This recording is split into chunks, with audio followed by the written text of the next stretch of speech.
Welcome to Iberia, I am Wolf, and today we're going to talk about the First Punic War, but from a slightly different perspective.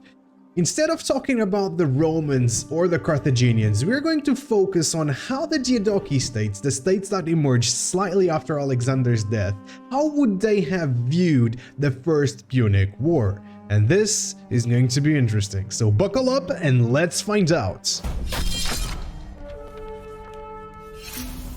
First, let's set the stage. At the start of the First Punic War in 264 BCE, the Diadochi states were still relatively young, but they were already powerful players in the Mediterranean world.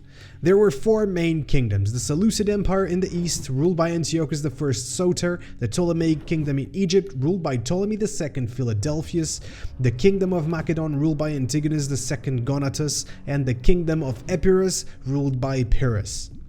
So what would these kingdoms have thought about the Romans and Carthaginians warring?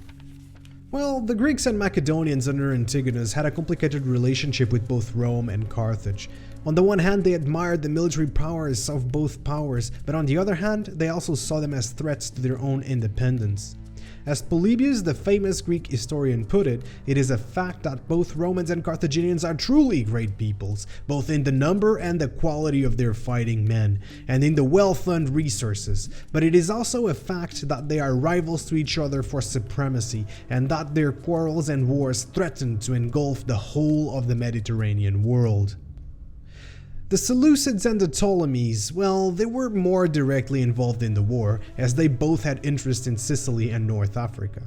Antiochus I of the Seleucid Empire saw the war as an opportunity to expand his own empire, as he hoped to gain control of Egypt if the Ptolemaic Kingdom weakened. Antiochus I himself said, "I will not let this opportunity pass me by. If the Romans and Carthaginians exhaust themselves in this war, then the time will come for me to strike. The Seleucid Empire will not remain a mere spectator in this great game of powers." But what about Ptolemy? Well, he was a little bit more concerned with protecting his own interests in Egypt and the eastern Mediterranean. Ptolemy II Philadelphus saw the war as a chance to weaken Carthage and gain control of its lucrative trade routes.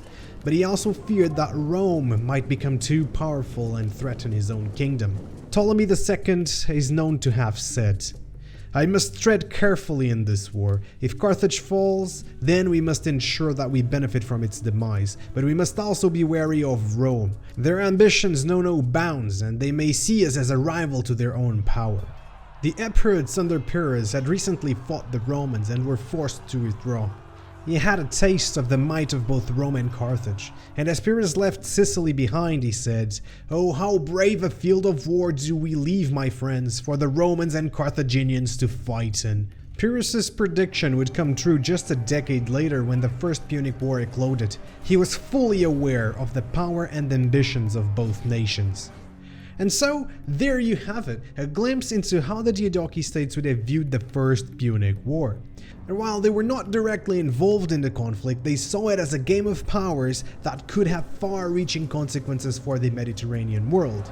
Truth is, Greeks and Macedonians were both admiring and wary of the military might and ambitions of both Rome and Carthage. For the winner of this war would eventually come to their doorstep, and the whole Mediterranean was fully aware of this. Well, my friends, be sure to like and subscribe for more historical insights. I have been Wolf, stay wonderful, and I'll see you all on the next time.